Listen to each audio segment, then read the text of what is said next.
Ruttaanii Abiraamii fi Ermeellaa garaarraa miti dhiifama kan gaafattee wanta yaadametu jira. Waan tokko yaaddeetti taanaanii abadan nuti hin dhiisnu. Ermeellaanii dubartii barbaadamtudha. Ashamaa akkam jirtu hordoftoonni kiyyaa marti keessan jirtu hin jajjabaattu siniin jechuun jaaladha. Waaqayyo nagaa siniif haa laatu. Siniin jechuu barbaada. Haalonni xiqqooshii ulfaatame tira samoon akkana siniin jira. Waaqayyo immoo jira. Haa ta'uyyuu malee egaa faranjiin dhufee jira jechuudha. Wanta ta'aa ture argitaniitoo turtanii Ruttaan immoo kan dassitaadhanii of biraa baastee fi hin barbaadu jettee bilbilaadhaan inaasofna jetteetidha kan ishiin akkas gootee dhaqanii. Egaa inni jedhe jechuudha. Gidduu kanatti immoo ijoolleen isaan kun lamaan dhufaniitoo jiru.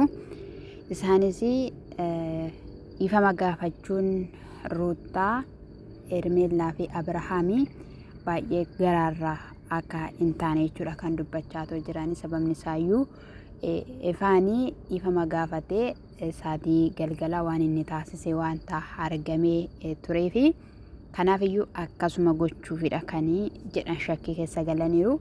Yeroo darbees isaanis immoo dhugaadhaaf taanaanii yaadni kee dhugaadhaaf ta'eera taanaan rakkoo tokkollee hin jiraatu jedhanii dhiifama fudhataniitoo jiru jechuudha.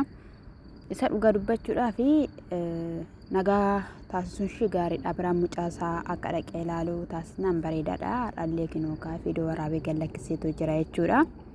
Haa ta'ummoo malee mana dhaqeeti jechuudha kan argatu ammallee jechuudha. Mana dhaqeeti wanta ta'eef mana seeneeti waan ta'eef ana gaaffii kan natti ta'u yeroo marayyuu dubartii kan tokko yookiin immoo abbaa manaa hin barbaanne tokko biraa akkamittiin gara mana isaatii deemu kan jedhamu anaaf gaaffiidha jechuudha. Egaa ammayyummaa wanti jedhamu immoo yeroo ammaa kana jira jechuudha.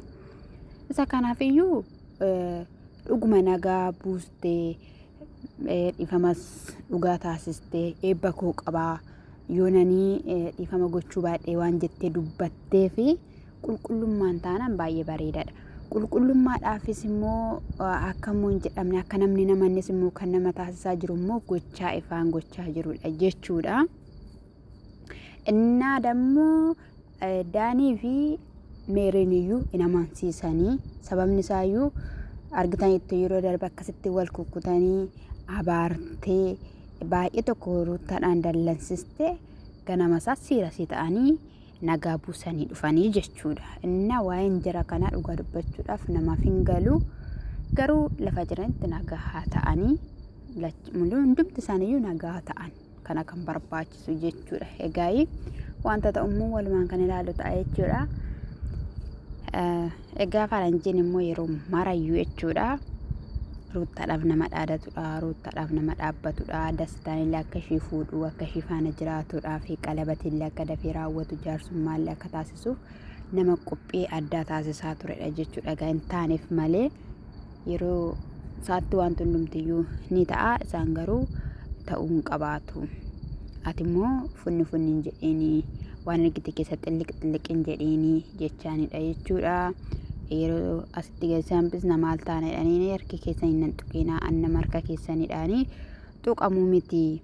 Ana harka keessan irraan kaayina hin barbaachisu kan jechaatoo turanii jechuudha. Ruttaan amma dhugaafis dhiifamaa gaafattu sobaafis dhiifamaa gaafattu jechuudha. Amma wal harkaan fuudhinaa meesuu wal harkaa fuudhuu baattanii waa'ee isaanii haasa'uu baattanii baay'ee bareedaadha jechuudha. Hojii mataa keessanii osoo hojjettanii biraankii garaagaraa wantoota garaagaraatu jira wanta ta'eef jecha walitti amma darbattanii amma isaas ishees sadan isaaniiyyuu amma jeexxan jechuudha. Mucaa argachuudhaafis immoo yoo ta'eeras ta'e immoo Abirahaam egaa yeroo darbee dhiiseeraa ani mucaayyuu ilaaluudhaaf hin fedhu baay'ee wanti baay'een gara hin taanetti deemaa jira waan ta'eef isa kanaaf ji'a 2 ji'a 3 ta'e ragaa haa jedhu bakkuma jirutti aan guddata rakkoon qabaatu ishiin faana jirti wanta ta'eef jedhee dubbatee ture jechuudha. Egaa ganama isaa immoo dhiifama gaafatte har'a immoo mucaasaa shirri godhechaa jira jechuudha. Naan migarmi nagarnoo dammoo jechuudha.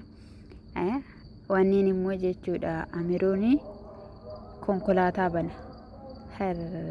Daaniin achi konkolaataa qulqulleessaa takka maal ta'aaf jechuudha meeriidhaaf jala shuk jedhaati maatis immoo qaddama konkolaataa bane immoo maal fuudha konkolaataa keessa immoo seentereeshi. Bicha baay'ee bareedaadha namatti toltu jabaadhaayi waliin qeeqinaa. Walwanniin jedhiinaa qibixxireen jedhiinaa dhusa dhugaan siniin jedha amma immoo jechuudha xiqqoo shimuruu taraa irraa qanas jedhame amma immoo miidiyaan akka jirutti immoo gara eermitti jijjiirameetoo jira jechuudha. Booda immoo eenyutti jijjiiraman jedhe nan sodaadhe waa'eedhuma biraamu kanamaa naa galaatoo hin jiru. Yookiin iyyuu isaan deebisuudhaaf Abiraam galfachuuf Ruuttaanii waan hundumayyuu hin dandeessi faranjiin dubbateera Ruuttaa waan tokko yaaddeetti taanaan yookiin immoo Abiraamidhaan deebisuudhaaf taanaan hin dandeessi mirga ishiidha garuu sila hin barbaanneefi maleedha jechuudha. Viidiyoodhaaf ta'uu danda'a viidiyoodhaaf jechuu danda'a. Ruuttaan gaafa kamiyyuu Abiraamidhaan hin barbaaddi baazawii Abiraamidhaan baay'ee feeti Abiraam faana jiraachuu baay'ees ni jaalatti baay'ees ni kabajji. Amma gaa Abrahaam Ermeellaadhaan si'ina laggan biraan ilaalu si'ina laggan biraan barbaadu si'ina la'eessayyuu jedhee waadaa galeeraa jalalasaa ibsaafii jira.